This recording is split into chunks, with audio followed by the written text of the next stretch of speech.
Thank you very much. Thank you all, and it's a pleasure to be with you. So forgive me, I came to speak to all of you, but I want to share a word with Mrs. Rajavi, who I know is watching us today. Because what Joe Lieberman said is true. As the Vice President was speaking, I was thinking of the massacre of so many brothers and sisters in 1988, of Ashraf, of the cowardly attacks on people in their sleep in the camps, of the leaving of Iraq. I was thinking of all those years and all that sacrifice. And it's just then that Joe Lieberman leaned over to me and he said, "We've come a long way, baby."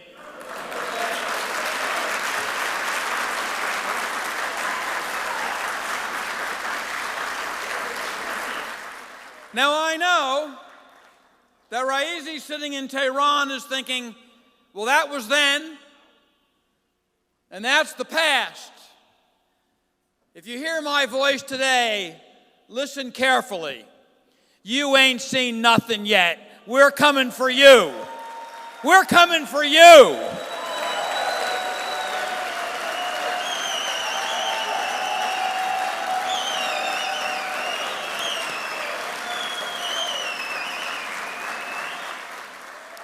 Sometimes history needs to be pushed. Things will not change in Iran unless we make them change.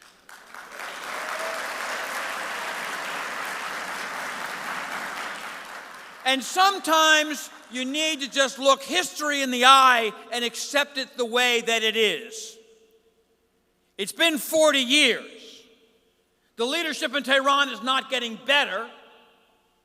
They've gone from bad to selecting a war criminal, a leader of genocide, as president of Iran.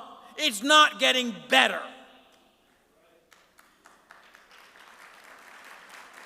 They've gone from talking about using nuclear power for peaceful purposes to enrichment that can mean nothing but the development of an atom bomb. They've talked about re-entering the international community, but sponsor terrorism all over the region. It is not getting better, it is getting worse. I love our quality of optimism. I love the American belief in the future. Let's accept reality.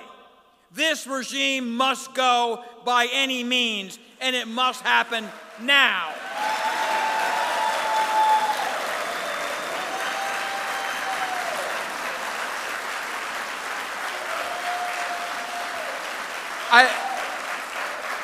I mean, it's almost unbelievable.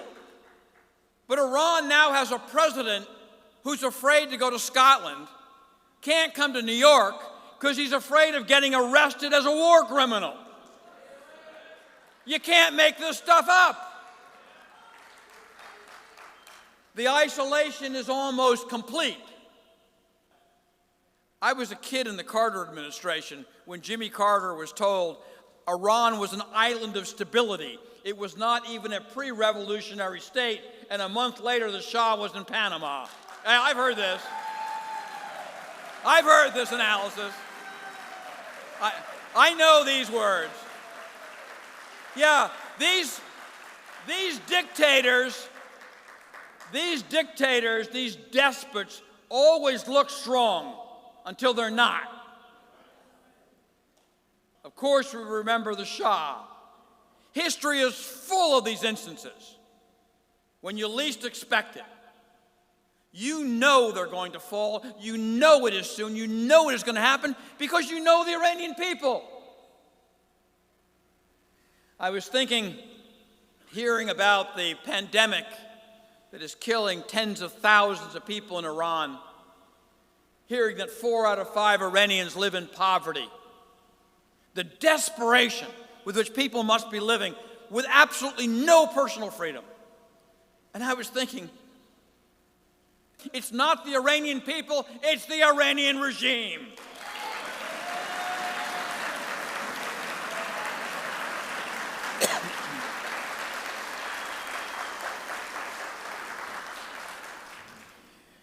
When we were speaking with Vice President Pence and he thanked us all for our involvement,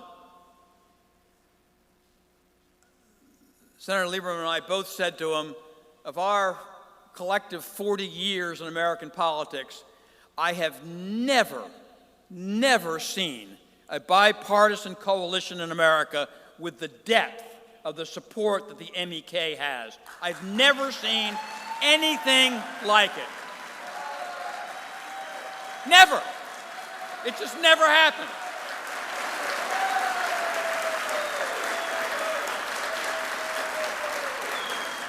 And so if you can hear my voice in a village or town across Iran, let me leave you with this thought, sharing a bit of that American optimism.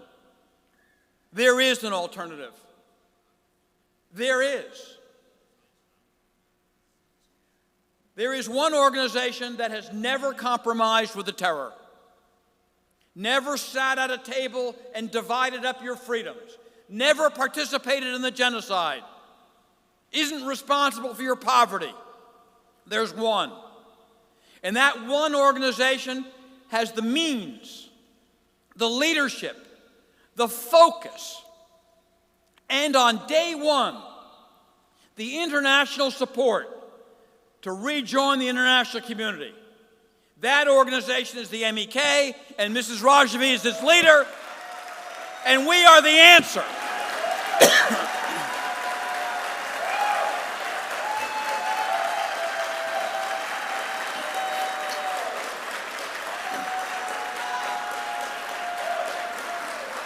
There is at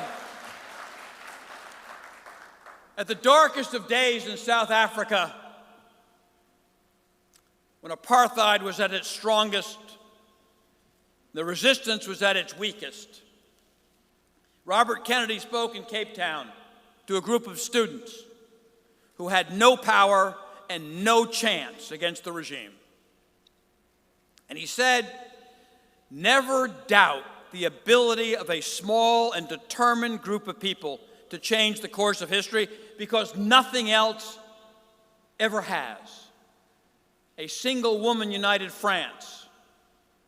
One planter in Virginia inspired the world. One priest in Germany united the church. Never doubt. Well, we are not a few. We are not one man or one woman. And we are not weak, but we are not to be underestimated. If you wonder where the future of Iran lies, look at the person next to you. Look to Mrs. Rajavi and thank the days, because the day will come when you will have your grandchild on your knee and you will say, "Be proud, my son, my daughter, because when Iran was on the line, the future was to be decided. Your family, your uncle, your father, your grandfather stood with Mrs. Rajavi, stood with the MEK, and reclaimed the future of the great Iranian people." Thank you. God bless you.